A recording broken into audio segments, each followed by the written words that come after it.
Hey, it's going well, Randy. How are you? Excellent, thank you. Really excited here to learn more about three of probably the most critical areas in sales and sales management and for companies in order to sell more. And can't think of anybody better than you to show us the way. Well, you're very kind. And before we get into it, happy holidays to you and your audience. Good to be here. Absolutely. Happy holidays for sure. Um, Everybody here, we've got Tim from AuctusIQ, who's a CEO. Auctus is a sales performance assessment sponsor of sales community and have been doing a lot of great work for a lot of our advisory board member companies and certainly other companies. We'll let the secret out. The three key focus areas we're going to discuss today are number one, evaluating sales talent. Unless you have great sales talent, you probably can't do much unless you got maybe automated chatbots doing all your selling. Second is developing sales managers. You really need to have that, those strong sales managers in order to help coach, and in order to lead, in order to sell more. And then the third area are a lot of great nuggets around just kind of winning more deals in terms of what you can do and how you do it. So before we get into some of the three specific areas, maybe tell us a little bit more about AuctusIQ, Tim. You bet, Randy. And I really appreciate the fact you gave me a promotion. I'm not CEO, I'm CRO, Oh, but I really appreciate the promotion. all right, there you go. All right. Yeah, so Octus IQ. Octus is loosely Latin for growth. IQ is of course smart. So a rather unique name, but it all is derived from the idea that we try to provide data and insights on people and processes to sales organizations to help them drive performance and growth. So that's kind of us in a nutshell. Awesome. And you've got, lots of great customers. Any you want to mention in particular? Oh, well, we kind of, we've been doing this a long time. Even though our company is relatively new, my partners, Troy and Courtney and we've really been in the human capital management space for a long time. And so we have worked for the Fortune 50 all the way through some of the most exciting fast growth companies. So anything from Honeywell to one of the most fast growing companies today, a company called Phenom, and almost anybody in between, especially over the many years that we've been doing this. So we really we look for those companies at any stage of their life that they need that kind of data, and that's where we get pulled in. Awesome. Great. All right. Well, let's jump right in. Yeah, so you and I were talking a little bit beforehand, and you were kind of asking the question, what are you hearing today? What are you seeing today? And we're coming off a weird year. In fact, I was just on a client call, but about an hour ago, and I was asking him how the year's going, what's it looking like, what's the close of the year looking like? That's the question we all ask in this profession. How's it looking? How's the quarter looking? How's the year looking? And he said one word. He goes, "It's weird." He goes, "It's just the weirdest year I've ever seen," for a whole bunch of reasons of which he went into. But we're just kind of hearing that drumbeat of what's going on. And there's just this anxiety and seems like uncertainty, yet this optimism that's always there in sales because you have to kind of always pick yourself up and keep going. But the thing that I keep hearing is just, in some ways, chief revenue officers are asking the question, do I have the right sales force of the future? Am I building the right strategy for the future? It's kind of these around the corner kind of questions they're asking, wondering, how do I get there? Where do I need to go? And what's AI going to do? Is it going to replace my sales team? Is it going to augment my sales team? Just a lot of things that are asking those questions. And I'm sure you're hearing the same thing, right, Randy, or some form of that in your profession? Yeah, absolutely. Everybody's trying to figure out where it's going. And cool thing is these are three, I'd say I might be old school, but these are, three key areas for sure. Yeah, they all kind of come back to that. And we always kind of look for the safe harbor, right? The safe harbor when things are a little weird, a little strange, a little hard, a little rough. And you kind of always have to go back to those three, which is, do I have the right team? Am my managers, are they doing what they need to do? And are we winning deals the way buyers want them to be won? And that's primarily what we're going to talk about today. But there's one thing that I guess, that really nailed it this last year at a conference that we went to with Gartner. They really kind of nailed it. They were talking about this very same thing from the front of the stage. And they talked about you really can't see around the corner until you look at what are the dynamics of the buyer, right? You got to get the buyer in the room. You get the buyer in the room, you start to sift through what it is that, makes the most sense as you move forward. So I'm going to share a little bit here if that's okay. Great. Let's go. Let's see here. Let's try it. Does this work? Is that showing up? Yep. All right. So can everybody see that, or should I go full presentation mode here? Nope, that's good. So what Gartner said in a nutshell is there's two huge dynamics that are happening. One is for most of us in the B2B space, we're facing the reality that we have more influencers, more hidden buyers, all kinds of pressures that come into a deal that drive the number of people involved like never before. I mean, Randy, when you and I were both young and good looking, inspiring, and had hair, I mean, we would go out and take someone to dinner, go meet with them, play around a golf, whatever it is, and we would be able to work a deal. That just doesn't happen anymore. You've got, as they say, 14 or so people involved, and you probably can't even get to half of them. And I just see that across the board for not only us, but for our clients. And the next thing Gartner did is they said, this is like a spaghetti bowl. It's not like a traditional funnel like you and I grew up with. It's this spaghetti weave of all of these circuitous routes that happen within those buyers and influencers in the deal. And it just kind of creates this morass. And so in order for us to think about what is the future, what are we doing in the future, and how do we help sales organizations and ourselves be successful, we kind of have to start here. Does that make sense? And then build from there. Absolutely.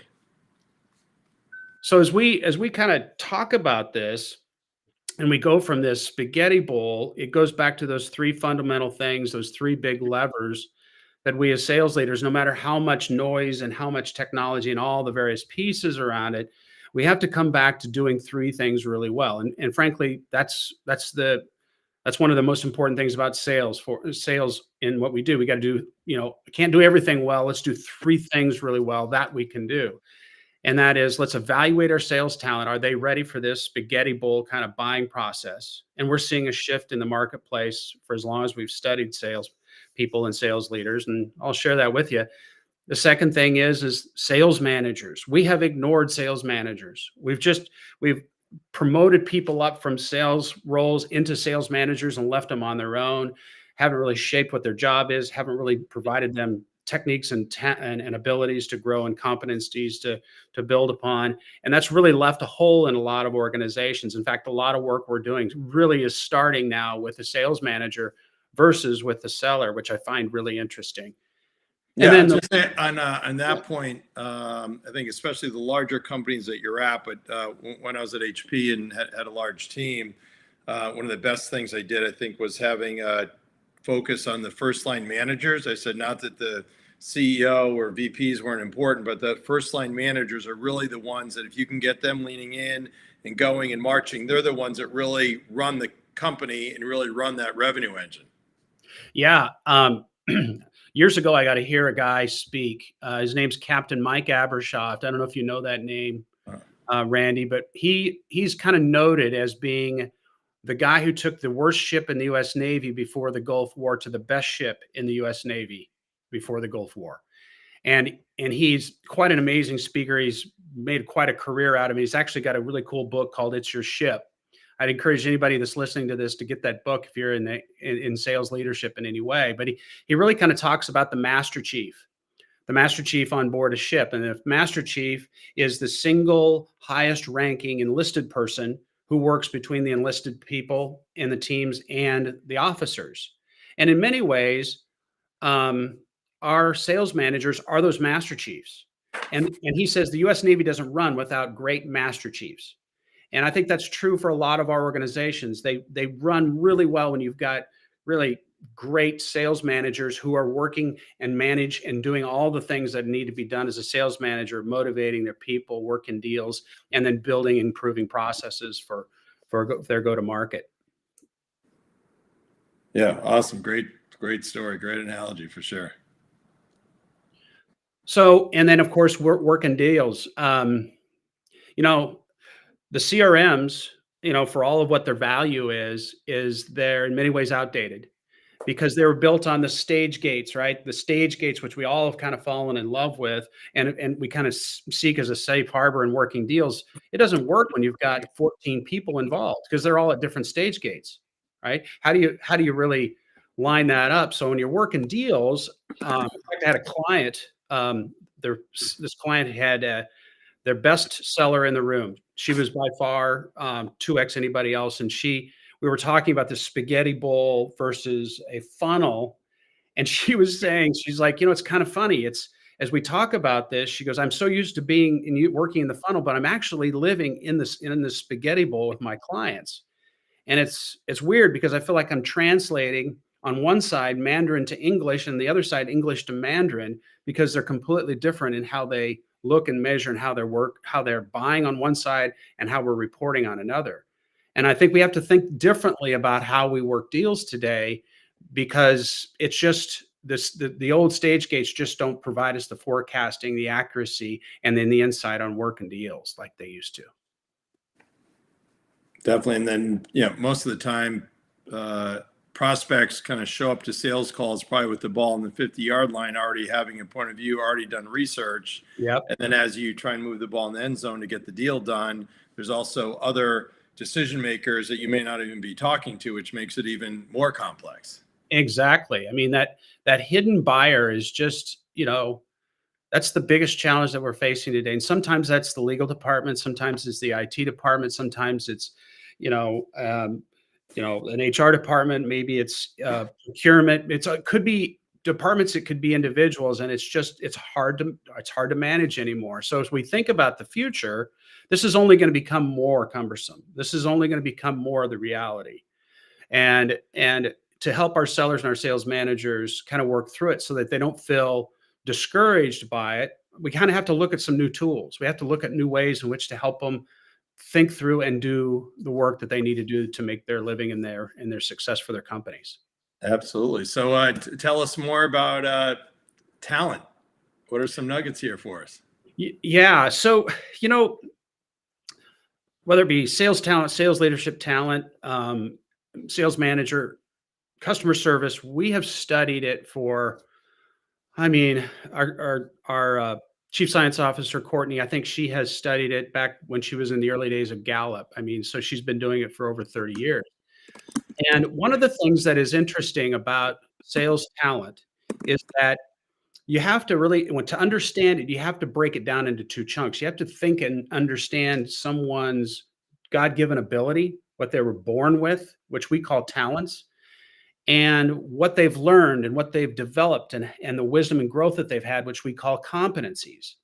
And it's really important to separate those out because once you do, you get a clearer picture on a whole bunch of things that you can do for an individual to help them grow. And one of the things that I'm just going to share this with you, Randy, and the audience. This is kind of how we articulate it a little bit. We call these the wheels, the talent and competency wheels, the sellers on the left, the managers on the right. And you can see that there's a difference. There's a difference in not just the talents, they get different, they're different between the two. But the competencies are different. And this is really helpful when you were asking earlier about sales managers. Many times we think that if you're good at all of these competencies around generating opportunities and, working deals, overcoming objections, and all those things that are competencies of understanding sales, we think it's transferable to managers, when in reality, competencies for the sales managers are different. They're much different. They're really more around motivating people, winning deals, and then really running sales as a business process. So right there, when you break it apart, you start to see, okay, wait a second, we need to evaluate people better. We need to help them know how to grow into jobs if they're coming up from sales into sales leadership and sales management. The other thing that is really interesting that we have seen is that, it used to be, 5, 10 years ago, the single most important talents that drove success were confidence, were competition, were courage, just your willingness to go do it and get it done. Today, we're seeing that that's kind of shifting. The talents that explain success are really more around individualizer, networker, and learning agility, which are up in this what we call the cognition area versus the motivation area. Why is that? Well, it's kind of obvious. When you go back to the spaghetti bowl, you have to think your way through that. You have to put some thought and some strategy and some listening skills and networking skills and individual understanding skills to work to win deals. And that's a real key shift that we're starting to see, and only crescendo more so. So if you're looking to build a sales force of the future, you need to look for people who have those talents more than ever. The other thing that we've seen, Randy, and this really was a surprise to us, is that as we've looked at studying the thousands of people that we do a year and the millions that we've done over the years, we're seeing that competencies matter more than ever. It used to be that talents really, if you were strong in talents and maybe weak in competencies, you would be successful. And there's still some of that today, but we're seeing the value of people understanding and having the knowledge of the industry and the processes and the things it takes to navigate a deal are almost equally important as the talents themselves. And that's a very, from being behavioral scientists at work, at our core, we really look at that as an interesting shift, which means training and development is more important than ever before. Yet, in many ways, companies are cutting those or cutting those back, which seems to be a mistake as you're building for the future. Yeah, and do you find these days, I'm going to hear from some friends, I had a Tom Hannigan on a couple Mm, weeks ago who has ServiceNow Americas, and I'd say kind of right. old school in terms of coaching feedback and all that. So it's great the ServiceNow culture is like that. But now it seems like there's a lot of companies these days who are, oh, yeah, I don't want to upset anybody. It's harder to get feedback, which I find just crazy. Do you see kind of any shift in kind of that feedback and coaching type mentality now versus kind of what we grew up with? Yeah, it's a great question, because what we have done is all of that's true. And I think you people are nervous about it. But what you can do that we couldn't do 5, 10 years ago is we now can provide that data to the individual. Let them own their sense of self. Let them own the data about themselves. So when we do assessments, everybody that takes the assessment within an organization gets what we call a playbook, their personal playbook that outlines what their talents are, what their competencies, so that they can take full ownership of who they are. And I will tell you, that's transformative. We've never really done that for our salespeople. We've kind of asked things of them, maybe made good clarity of things, maybe coached them up on what we thought they needed, but we've never really armed them with the individual ownership of their career development. And I think that's been incredibly powerful as we've rolled that out. Yeah, because traditionally you'd have as a manager, as a leader, I'd kind of say this in some type of, performance planning document to say, okay, hey, rate yourself in these areas based on whatever metrics you want to use. And then I'd look at it and say, okay, do we agree or disagree? Let's highlight some strengths to be nice, but then let's try and focus on kind of what we mutually agree to as some weak spots.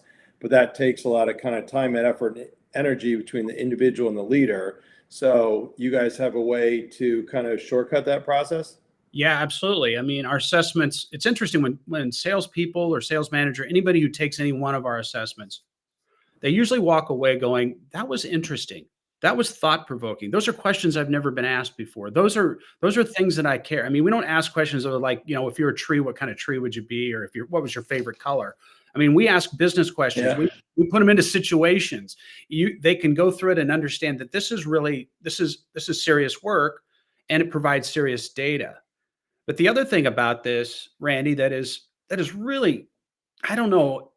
I don't know if the sales organizations really realize it, like maybe other job families and professions do.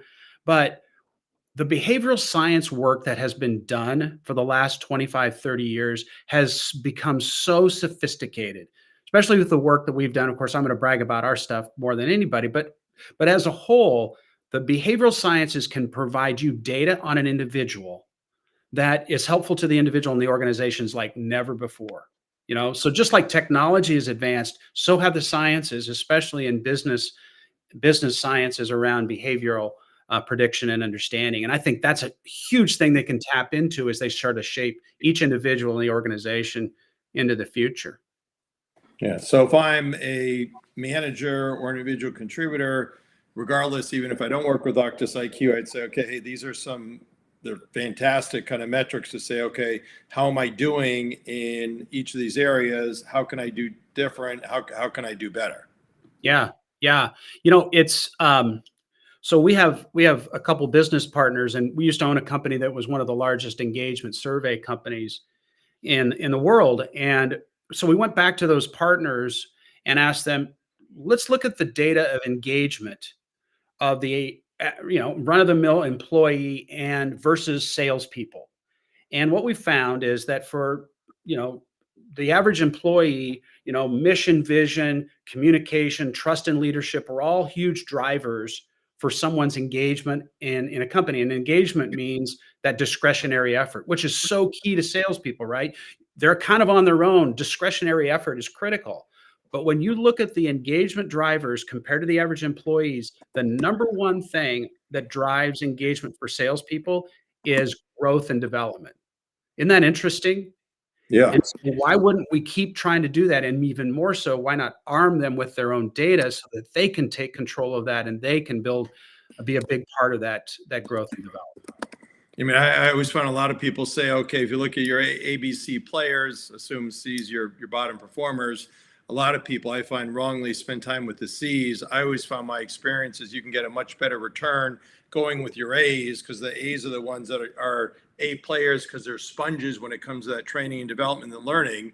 And you're going to get a bigger uptick if you can get an A that goes from 125% to 200% versus a C that's going to go from 60% to 70%. You still do want to give that care and feeding for sure to the C, but I would say a lot of people just ignore the A's. But if you can develop those A's to be better, then that's better. And then, by the way, A players attract A players, right? C players are not going to attract B or C players. Yeah, yeah. I'm sorry, B or A players. Right. I mean, you don't have to look any further than where the money flows in sports, right? The money for sponsorship flows to the best players, and in whatever their sport is. And in sales it's the same thing. I mean, you want to put your time and effort into those people that are going to be the Tiger Woods, the Tom Brady's, the various people that are going to change a franchise, change an organization, change a sport, because they can do it. They have the ability. But the thing that's important is we sometimes make assumptions about people, and providing this kind of data to the individual and the manager can open up huge opportunities that may have previously gotten missed. Gotcha. That's the cool thing. Yeah, awesome. And so, talent, obviously we could talk all day or all week on it. Any other things you want to bring up before we get over to the sales manager IQ side? No, I think we ground it pretty fine. The sales manager stuff, this is the thing that, as we've gotten more and more in studying sales managers, or those master chiefs, if you will, of our organizations, the biggest challenge is many times the people being moved into those positions don't even know what their job is. They think they know what it is, but they don't. And many times they just revert to being super sellers, on behalf of their salespeople. They sell on their behalf, or they enable them. And just having a framework of understanding that really your job's three things as a sales manager. It's one, motivating your people. What is it? And understanding them. Talent assessments can help you do that. Two is winning deals. Help them win deals. Don't win them for them. Help them figure out how to do it better. And then two or three, I'm sorry, it's how do you get better? How do you improve the process? How do you get meetings done? How do you advance deals faster? How do you report better numbers and more accurately to the leadership team? So I just think that's a real fundamental aspect that we've missed. I don't know if you see that. I'd love to know what your thoughts are, Randy, because I have a lot of respect for what you've done in your career. Yeah, I mean, I remember back, early on at EMC, we all got promoted. The best sales performers got promoted to managers, and then you really weren't trained. And then, we were again all like sponges when you got some training. And I can remember it was like yesterday, the concept of, can I give you some feedback? So it was we work with a lot of friends, like, okay, so, how can you coach or give feedback to your friend? You have kind of all the sayings, but a few tricks where one was, can I give you some feedback? So if I say, hey, Tim, can I give you some feedback? Then you're, sit back, you relax, okay, hey, I may or may not like it, but you're kind of ready.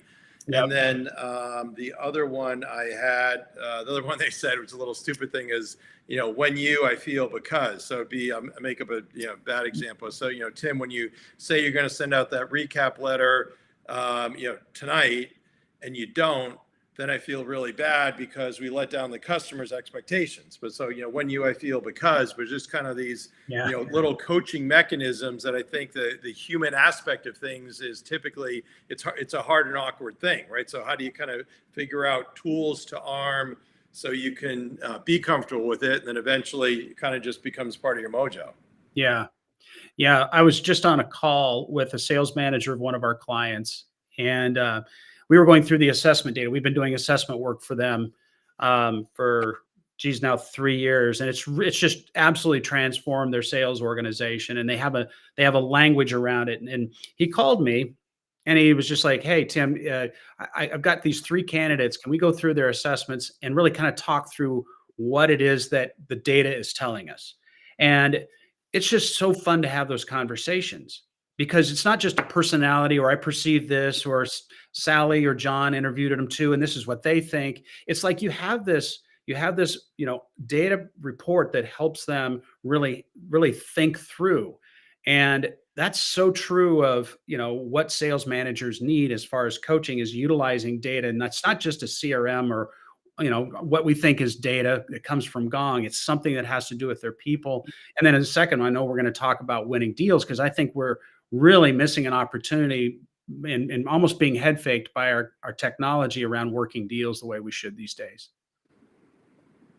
Yeah, I mean, just so, yes, so amazing. And you just think about all these people that are, in these leadership positions, have a great ability to influence. And, then I see the opposite sometimes where, I won't name names, but, some companies, the, sales leadership or sales managers totally missing in action on the deals. Like, okay, well, you're supposedly a leader because you can help. Why are you not engaged? Why do you not know where we're at? What's going on in the deal, and kind of helping and being hands-on and leading by example, right? Yeah, right, right. And asking those key questions. You and I had this conversation a long time ago about, asking the right questions can do a lot of things of the seller to grow, but also to win deals and to work deals, and being good at asking good questions is more than an art form. It is critical to the success of the seller and the sales manager. Yeah. So important. What do you think? I kind of mentioned some things on my side, but what do you find is kind of if you were to pick kind of one or two kind of just glaring gaps that are missing these days? You're talking just about sales managers, or Yeah.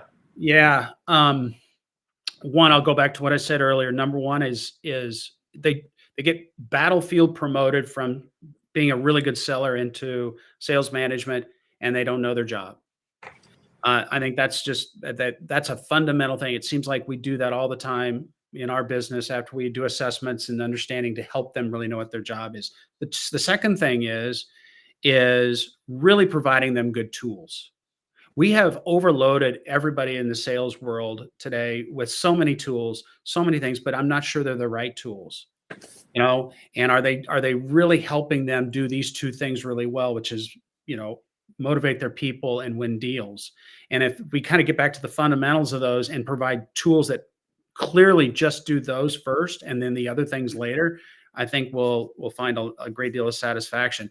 I don't know if you saw the latest thing that came out from Gartner last week, but they were talking about how frustrated salespeople are, and sales managers are frustrated in the world today. And that worries me a little bit, because you want them energized, you want them ready to go out and face the world and take on new challenges. And if they're feeling as if they're downtrodden, then we're doing some things wrong, and we're providing the wrong kind of tools.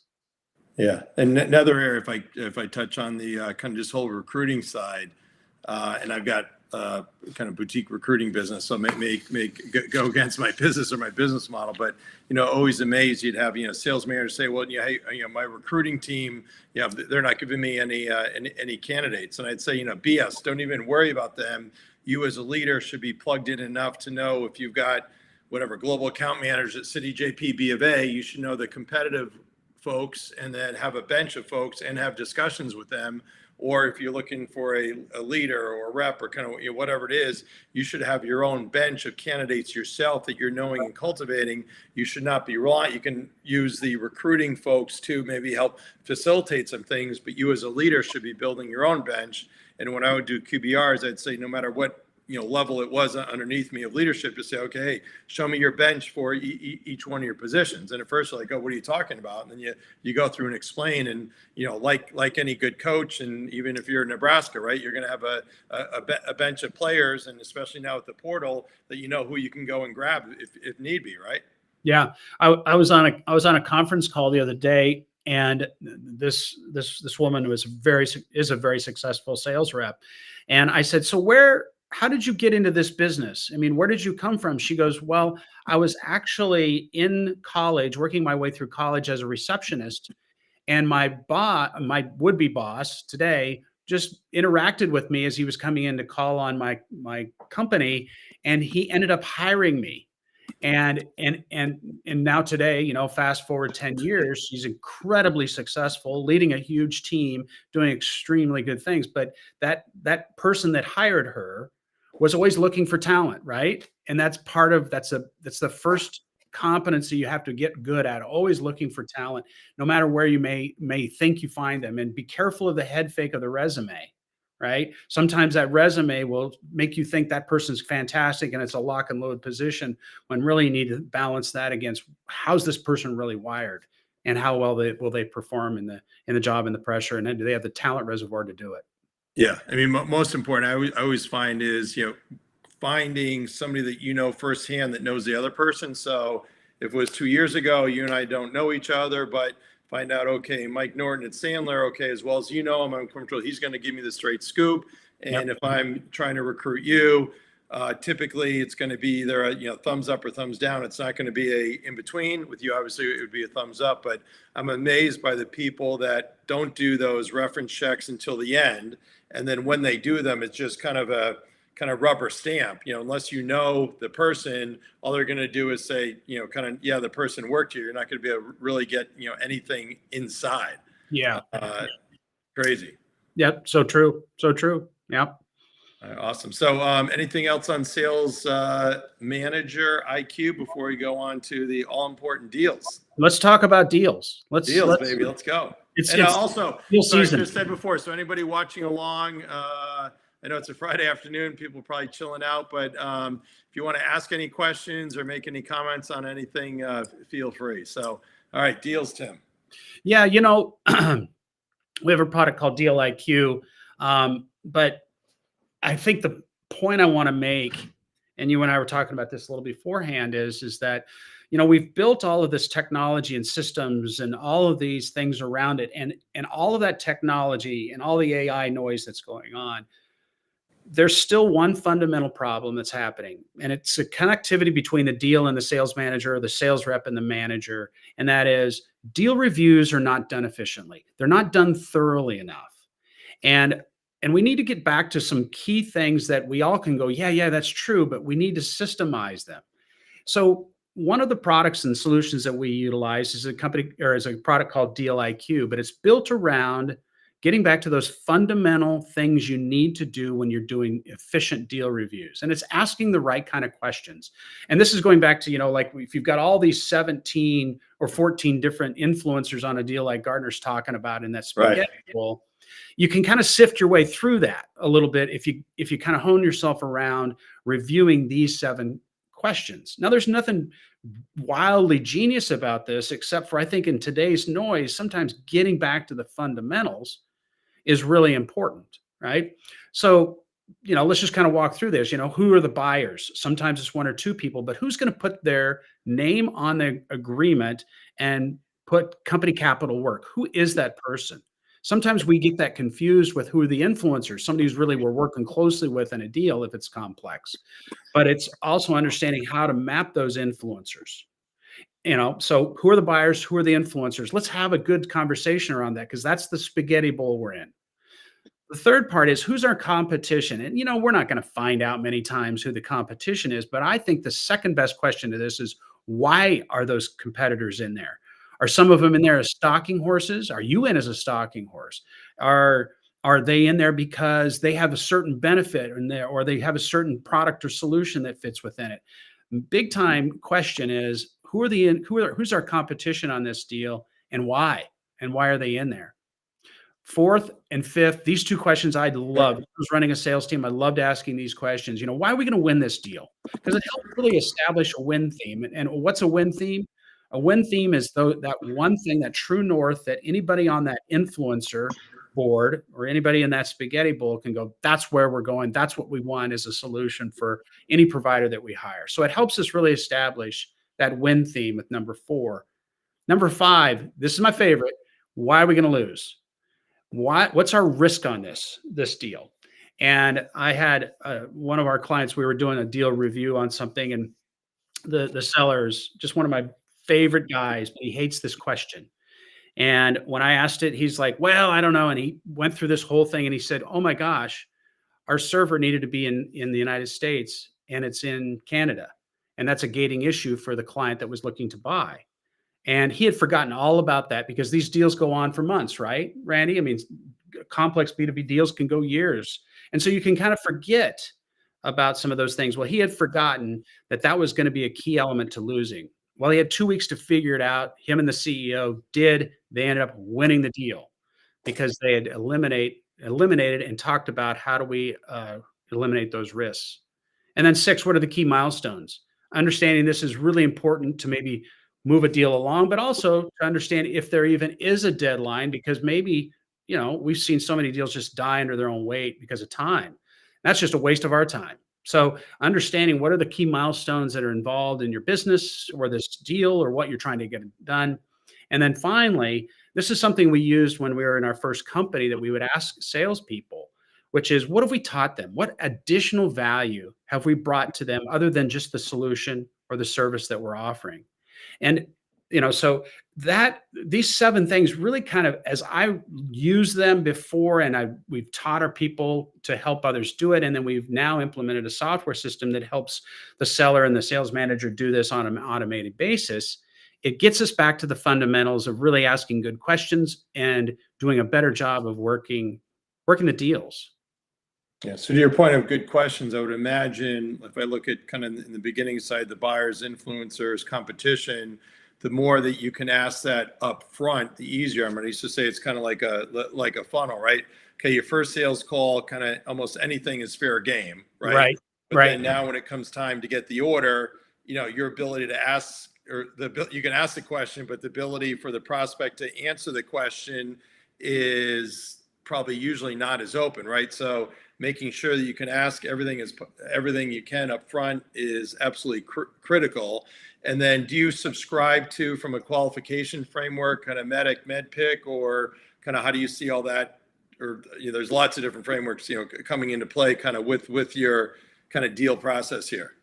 Well, I look at this as the flour in baking the cake, and MEDDIC and various other things can be some of the other ingredients that can be added into it, Yep. as you need them. And that's really important. I think we've kind of gotten away from the foundational aspect of working a deal to really worrying about all these other ancillary things. And as we've helped companies use this, and we used it ourselves, we really developed this before we had actually made it available to other people. It just makes all the difference in the world. And not only that, once you know the answers to these questions, you can put a deal confidence index against it, and it becomes a better forecastable number than asking the sales rep, well, what stage gate are you in? What's the likelihood of what you think this is actually going to close, or when it's going to close? When in many ways that's a guess. You want them to really think through all the answers to these questions and then tally up those answers to drive a different index of winning versus a good guess. and Yeah. then send that forecast off to the finance department, and then they cut it in half because they think you're half full of crap, right? So I think we could do a lot better using tools like this to help the finance department out and manage the business. Yeah, or they raise a forecast, and then the concept. I just had Dave Donatelli, who's CEO now of Riverbed, on. We're talking about the importance of value selling. So I would imagine the concept of kind of that value selling that would come under the kind of why we win. Yeah, I think it's also the number 7. What have we taught them? I mean, if you're providing value to that customer, they're seeing you as someone that's helping them make a business decision and a better business decision, right? And that's something we should all strive to as professionals in this industry and in this profession, is how do we become better at that, right? And how do we provide value that goes beyond just knowledge on the deal, knowledge in the industry, but all those other things that can wrap around it. Absolutely. And then do you find with key milestones, one of my pet peeves always was, especially now it's December, you're trying to get the deal done. Okay. What are those specific, you got your milestones, kind of those specific next steps that need to get done.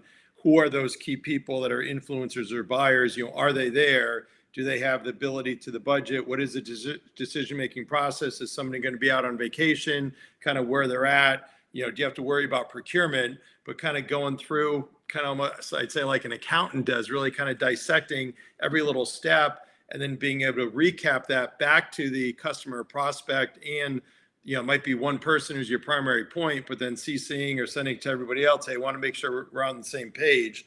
I mean, that kind of milestone recap step process, especially this time of year, is probably missing in more than half the deals, right? Oh, yeah. And you might be conservative with that, but you're right. And I think back to, we've all kind of said we got to do this all on Zoom, or we got to do it through phone calls. I was with a client up in Oregon this week, and I was so amazed at how just appreciative they were that we were there in person. Yeah. And I'll never forget my business partner, who is the CEO, Troy Cantor, one time closed a deal because he found out from his secretary where the buyer was going to be and flew and waited for him in his layover at the airport. Absolutely. And, we kind of forget that those heroic things can matter still today, especially if you're trying to make a quarter, you're trying to make a year, and those should be back on the table, because I think they're even more appreciated today than ever before, given the challenges of our culture. Yeah, I mean, forget about heroic. How about just showing up and offering to say, hey, let's go, lunch, dinner, drinks, cup of coffee, right? Yeah. I mean, even making, so your heroic effort, that was, for sure, kind of years ago, but now a lot of times just get away from behind your screen, get your ass out there and go, do that. And there's so much more that, as you said, right, they're going to be appreciative. If their companies work from home, they want an excuse to get out of the house as well. Just crazy. And Randy, I think you should trademark that. Get your ass out there. Yeah, you can't make it up. Just crazy stuff. God forbid. God forbid you have somebody actually have to go to the office. So then that way, then they're learning more and their mental state's better and they're selling more and they're being more productive and they're learning more, right? Well, and there's an energy when we're all together. There's just no doubt about it. And good things come from that. Yeah. So I know you've got a lot. We've kind of just skimmed the surface here. I know you've got a lot of other good information. Anything else here on the deal side you want to touch on? No, but I guess I just, I think we're probably winding down here a little bit, back to that question that was, right at the beginning, that we just keep hearing, or in some portion of the conversations we're hearing. And of course, Gartner made a conference about it. This thing about, where are we going in the future? Where's the future? And knowing that this challenge is before us, I think these 3 areas of providing tools to help you understand your selling talent, helping your sales managers utilize that talent and become clear and more proficient at being that master chief of the sales organization and of the organization itself. And then, of course, what we just talked about, working deals differently by getting back to the fundamentals of those 7 things can make all the difference in the world in deal reviews, but all the way to forecasting as well. Yeah, absolutely. And I'd be remiss. Thanks. We have Jesse says this is good stuff. So thanks for that, Jesse. Appreciate it. And we probably have another minute or two. So if anybody else has any question or comment, feel free. And we are going to be sharing the slides as well. Probably within, yeah, for sure we'll do it within sales community, but we will kind of figure out how we can do that with folks. And then we're also going to be kind of reposting this kind of a bunch of different areas as well, similar to what we do with the LinkedIn Live. So so awesome session here. You know, nothing more important than talent, having great sales managers, and being able to figure out your deals and where you're at, and where and when you're going to win, and where and when you're going to lose. Any closing comments, Tim? No, just a word of thanks, Randy, to you and your team. Appreciate being a part of this. Absolutely. Thank you. So, so you got December, so people got year end, but no time to I guess, to improve like the present. So, you know, this is where everybody chimes in. So Jeff Hines says, great content. 3 things are really relevant. All right, Jess, I guess we'll go here for a minute or two. Jesse asked, what would you say the number one spot sellers miss today? So in the sales cycle, what's the thing that gets missed on average when people are doing deal reviews or doing their forecasts? There's probably 3, but to me, they mistake an influencer for a buyer, and it gives them a head fake. It fakes them out. They think that someone who's given them all this information, and in some of our past methodologies, we talk about a coach. I've never seen coaches and deals on customer side's been more wrong. And so that's, I think, one of the biggest things that happens today is mistaking an influencer for a buyer. Absolutely. And the way you would define a buyer is how? If they're putting their name on the contract, they're putting company capital at work. That's the buyer. And they may only spend 15 seconds on a deal, but they are still the buyer. They're still the one that's going to be held accountable eventually for it.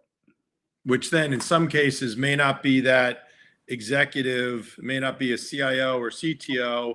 They could be the ones putting it through, but in fact, it could actually be, in a lot of cases, still kind of procurement people, right? Yeah. I mean, I've just seen more and more procurement people becoming actually the buyers in some cases. You know, when I ran sales before coming over to Auctus, man, I saw that. And we used to fight procurement. You know, it was just kind of an attitudinal thing. We put our arms around them and made them friends, and it worked really well.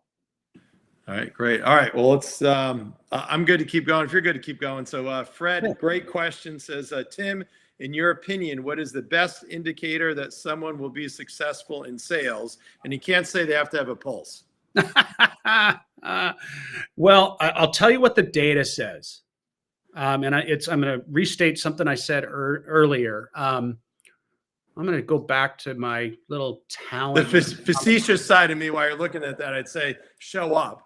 But anyway, go ahead. Well, I mean, you can't really measure hard work and, willingness to do and put in the time. That's still fundamentally critical. But when you look at it, and we've seen the data, we've just seen it over the course of the thousands that we've done the last few years, that this idea of learning agility and networker and individualizer, those 3 talents are predicting success in sales more than they ever have before, where it used to be more around confidence and competition, just what motivates them. Mm-hmm. We need sellers that are more thinking and thoughtful. In fact, I've seen more and more project managers move into sales, and they've been really successful. And so that's a shift that we're seeing, Fred. And again, I'm going to make a selfless plug. Let us help you do that. Let us help you find what's underneath the hood of people, because we've really gotten pretty doggone good at it. Great question. Awesome. So we're going to be, so if there's any other last minute questions, feel free to chime in. Thanks, Fred. So we'll be sharing the slides, and then if they want more information, they can go to Auctus. I assume it's AuctusIQ.com. Yep, AuctusIQ.com. Not a great name, but we do great stuff. And I say that facetiously. Or reach out to me on LinkedIn. I'll circle back to you. Awesome. All right. Jesse says that's great insight. And Tucker, thanks for posting. If I didn't say before, as always, we got Tucker behind the scenes putting all this together for us. So thanks, Tucker. So could fog a mirror. There you go. Yeah. All right. All right.